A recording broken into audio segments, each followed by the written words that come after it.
Tim Guest grew up here in Gosnells in a single-income family that could barely make ends meet. Just watching my dad, who I love to death, struggle so much, and all he wanted to do was provide for his family. Inspired by his dad, Tim started working hard selling mobile phones, and by the age of 22, he'd saved $7,000. He used that money as a deposit on his first home, a 3x1 in Balga, for $140,000. Well, I just kept on doing the same thing, allowing the houses to grow, utilising the equity as deposits on further homes. Within 5 years, Tim owned 13 properties and could easily retire. It actually was surprising how easy it was.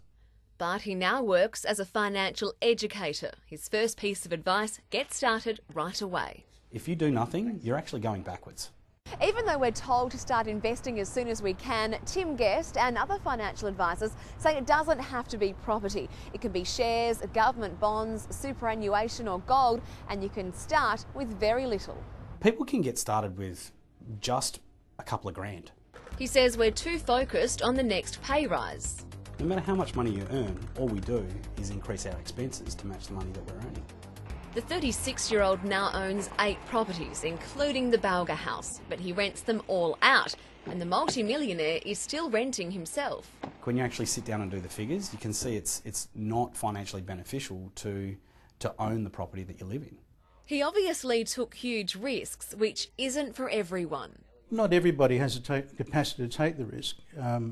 And it will depend on how much income they've got that is free to use. Probably the biggest risk is not doing anything at all.